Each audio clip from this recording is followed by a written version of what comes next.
So here we are again. This is my newest acquisition. This is kind of turning into like madness. Madman.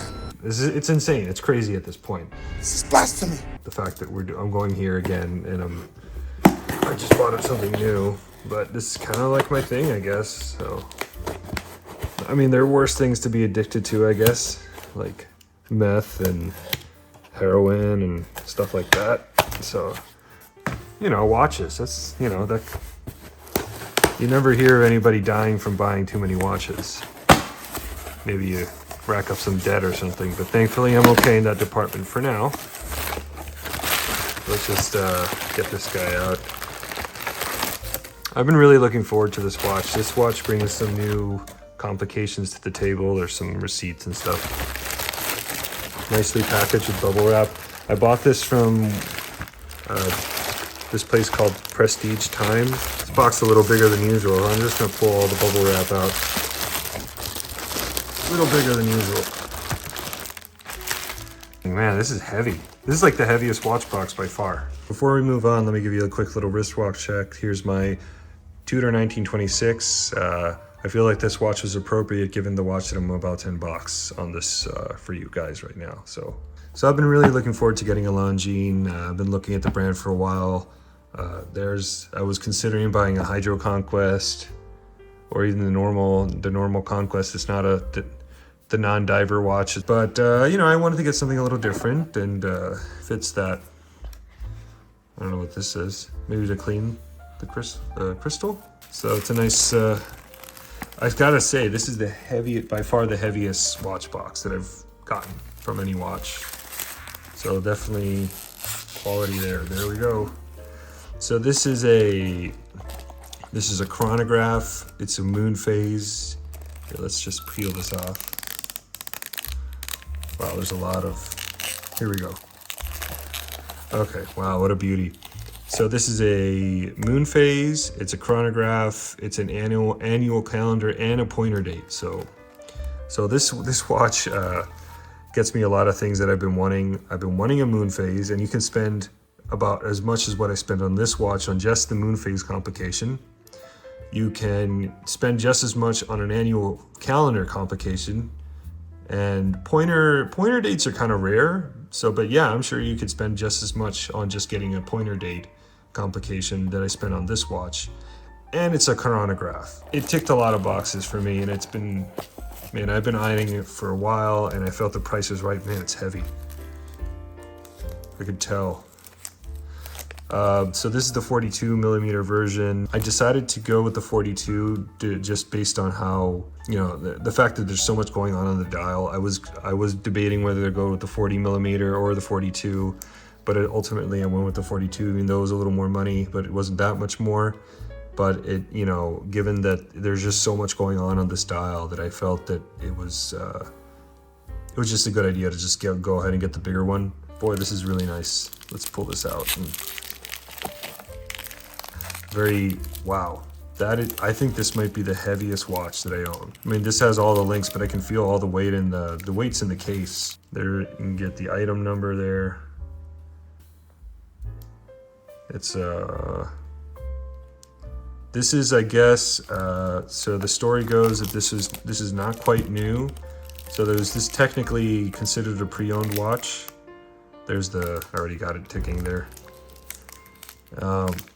But it was still in unworn condition. So this is basically a brand new watch. It's never been worn. It was considered a pre-owned watch because I guess it was sold, the story goes, it's sold to some kind of corporate, some kind of company as sort of like rewards for their employees, but turns out they didn't need as many. And this company, Prestige Time, bought a bunch of them. That's the story. And hey, whatever, it got me a really cool watch for cheap. Well, cheap, relatively speaking. This is still an expensive watch, but given all the stuff and you got the brand, you got the Longines brand, which has lots of history. They're known for making really good watches. You got all these complications going on. This is my first mechanical chronograph, my first moon phase, it's my first pointer date, first annual calendar, and you know, it's pretty nice. Looks like it's nice and polished everywhere. If you're liking this video, it'd be really cool if you could give this a quick little thumbs up. It'd really help the channel a lot, and let's keep on going. one of the criticisms I've seen of this watch is that it's there isn't a lot of like finish. The finishing is very similar everywhere. It's like just fully polished and everything. I'm fine with that. There's no like brushed finishing or anything. It's just all polished. But you know, I'm totally cool with that. Let me give you a little zoom there. Man, look at that. You got some nice texture on it. You know, the only thing I'm not too keen on. My only thing that I'm not most keen on is the Roman numerals. Not the biggest fan. So yeah, I was debating the size. This is the 42. I wasn't sure if I was going to go with the 40, but I'm glad I did go with the 42 because the dial is so nice that I want more of it. I want more dial. The 40 and the 42 also are similarly thick. So I just figured the thickness would be spread out more in the 42, so it might appear less thick with the 42, and I think I was right. It doesn't look very thick at all if you look at that. So I paid a little over $2,000 for this watch, which I think is a bargain. This thing retails for the MSRP on this watch is about $3,600, so I feel like I got a hell of a good deal on it. So let's see what else it came with. I think it comes with this little pusher tool that you can use to set. I think you use it to set here. I think that sets the day of the week, which is here. So you use that to set that. Not the most convenient thing, but you know, I might buy a winder just for this watch just to keep it going because it's so complicated, and it just may be easier just to have it on a winder all the time, so I don't have to set it all the time. Since it is an annual calendar and it does have a lot, and you got the moon phase and everything, so this may be the first watch that I feel that needs a winder. Let me pull that out. There you got a little look at the movement back there. You know, from what I can see, let me see if I can zoom in a little. It is somewhat decorated a little bit. You can see some swirled polishing in there. So this might be one of the more decorated movements I've ever owned. It's quite nice, man. This is a hell of a watch for the money. I'm always looking for value, you know. That's why I don't own a Rolex, because I'm not going to overpay for something. If a company says something's valued at X, why would I want to pay Y for it? I'm just not going to do that. I'm just not a fan of overpaying for stuff. You know, people say that the market sets the value. I don't believe in that. That's why I'll never buy a car over sticker. I'll never buy a watch over sticker. It's just out of principle. I will never do that. And so I much rather buy a really awesome brand like Longines and, you know, have a hell of a, this is a lot of watch, man. Going back to the dial real quick. The black, you know, you really can't tell too much, but there is a bit of contrast with the moon phase there. A little bit of contrast against the black there. So I really like that. And I really like the polished hands too.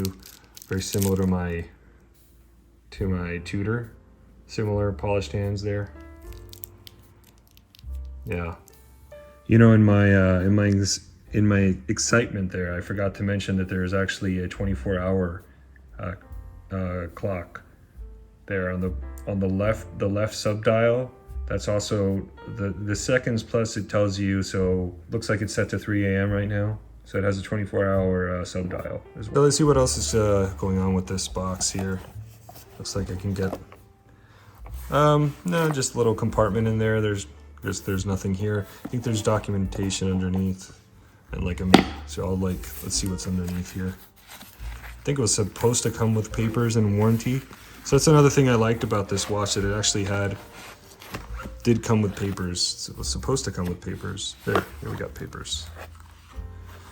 So big manual. Look at this thing. I mean, I understand this watch is complicated, but that is a lot of, I guess, a lot of different languages. That's even more than the Seiko one I just reviewed. Wow, 757 pages, like just in the index. Wow. Really, really cool. Longines World Service.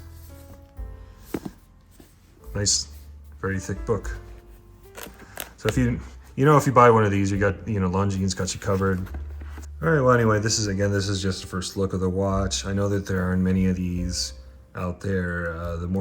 the US market, the ones that are currently being sold are the blue dial ones and the white dial ones, which have Arabic numerals. The white dial one has Arabic numerals, the blue dial one has like markers. This one has Roman numerals. This watch is still, you can still, I looked at the Longines website, and the only Longines website, Longines has a bunch of different versions of its website, but the only one that has anything on this watch is the Singapore one. So apparently you can still buy this watch in Singapore. So I don't know, maybe Roman numerals are in Singapore. I mean, I think this thing is awesome. Okay, I just quickly put it on the Timegrapher right here, and it looks like I'm getting about 5 to 6 seconds a day. So pretty much COSC certification. The beat error is 0.1, which is really low. Yeah, but +5 right out of the gate. Look at that. So very accurate. You can see it's still in the packaging and everything. I just put it on there right now for the first time. So I'm very pleased with the accuracy. So I got it sized up. Took 3 links out of the bracelet, and this is how it looks on my 7¼ inch wrist. It's a really nice bracelet. I guess my only critique so far has been the fact that it's a push pin bracelet. You know, it's something that's supposed to retail at $3,600. It seems, I think it should have been screwed down links for that kind of money, but overall it's beautiful. This is just a first look. I'm gonna size it up and wear it for a while, and I'll come back with my full thoughts on it. And again, I really got to take it easy after this one. This is crazy. You're crazy, man. Yeah, but I guess if you're watching this video, then you probably understand. You can relate to my insanity with watches. It'd really help the channel a lot if you could like and subscribe. If you have any questions about the watch, feel free to leave them in the comments, and I'll answer them as best as I can. And I'll see you in the next one.